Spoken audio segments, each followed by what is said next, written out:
Hello everyone, હું પાર્થ ઉપાધ્યાય તમારા માટે લઈને આવ્યો છું આજે માર્કેટિંગનો જોરદાર ટોપિક. બરાબર છે. એ ટોપિકનું નામ છે 4P ઓફ માર્કેટિંગ. હવે સૌથી પહેલા વિચાર આવે કે આ 4P ઓફ માર્કેટિંગ એટલે શું? બરાબર, આ એવા 4 પ્રકારના P છે જેનાથી આપણને આપણા બિઝનેસમાં પ્રોફિટ જનરેટ કરી શકીએ છીએ. બરાબર, કેવી રીતે માર્કેટિંગ, કેવી રીતે પ્રોડક્ટને વેચવું, કેવી રીતે એને પ્રમોશન કરવું, કઈ રીતે અવેરનેસ ફેલાવી, આ બધું આ 4 પ્રકારના 4P ઓફ માર્કેટિંગ ની અંદર ઇન્ક્લુડ થઈ જતું હોય છે. બરાબર છે.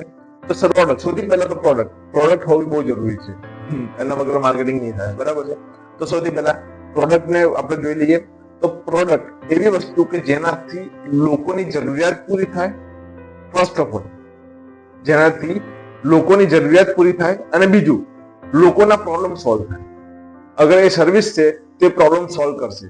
બરાબર, અને કોઈ એવી પ્રોડક્ટ છે જેનાથી એ એમના રોજિંદા જીવનમાં યા તો ફિર ઓકેશનલ યા તો ફિર સમય અનુસાર જરૂર પડે ત્યારે એ યુઝ કરીને એમને પ્રોબ્લેમને સોલ્વ કરી શકે છે. બરાબર છે. બીજી વસ્તુ છે પ્રાઇસ. સૌથી મોસ્ટ ઇમ્પોર્ટન્ટ છે. પ્રોડક્ટ તૈયાર થઈ ગઈ, હવે એની પ્રાઇસ કેવી રીતે નક્કી કરશું?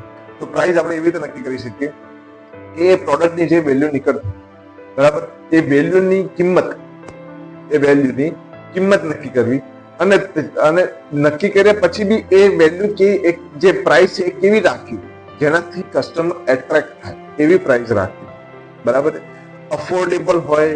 બરાબર, બીકોઝ જો હવે આમાં એવું સમજીએ કે ભાઈ પ્રાઇસ અફોર્ડેબલ હોય એટલે ઓછી હોય એવું જરૂરી નથી, કે દરેક પ્રોડક્ટના દરેક ઓડિયન્સ અલગ અલગ હોય છે.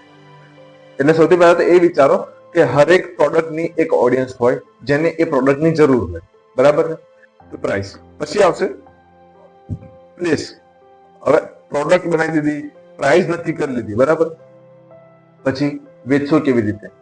કસ્ટમરને ખબર કેવી પડશે કે આ પ્રોડક્ટ છે, આ કંપનીની છે. બરાબર છે.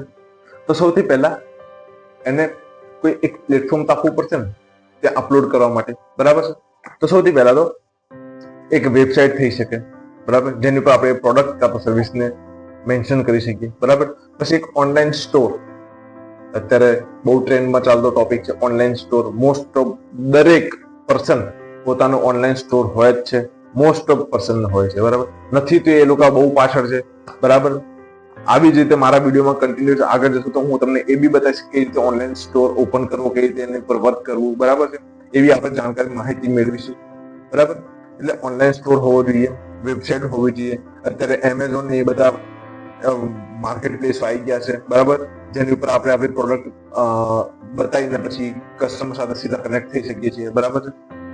એવી રીતે આ એક પ્લેસ છે જે હોવી જોઈએ, અને સૌથી ખાસ જે દરેકની પાસે છે ફિઝિકલ સ્ટોર.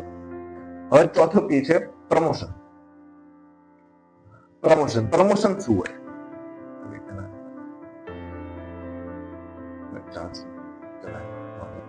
પ્રમોશન એટલે શું? પ્રમોશન એટલે પરચેસ.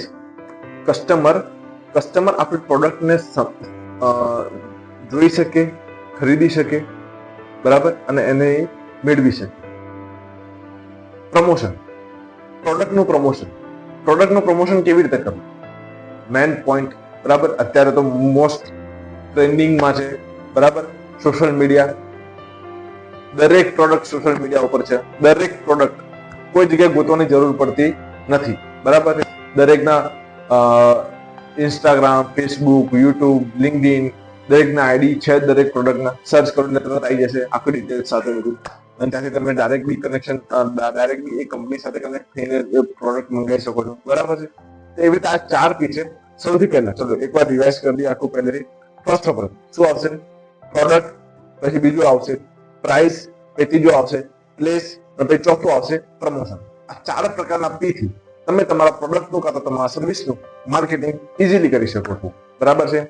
જો તમને જાણકારી, જો તમને માહિતી તમારા બિઝનેસ રિલેટેડ કાં તો પછી તમને અવેર કરવા માટેની જે મારો પર્પસ હતો, બરાબર, એવું કોઈ ઇફેક્ટિવ લાગી હોય, બરાબર, તો હમણાં જ લાઈક કરો, શેર કરો અને સબસ્ક્રાઇબ કરો, અને તમારા મિત્રોને પણ મોકલજો. જય શ્રી કૃષ્ણ. આવી જ માહિતી અને આવી જ જાણકારી માટે, આવી જ એજ્યુકેશનલ સિરીઝ માટે આજે જ પાર્થ ઉપાધ્યાયની ચેનલને સબસ્ક્રાઇબ કરવાનું ભૂલશો નહીં. જય શ્રી કૃષ્ણ.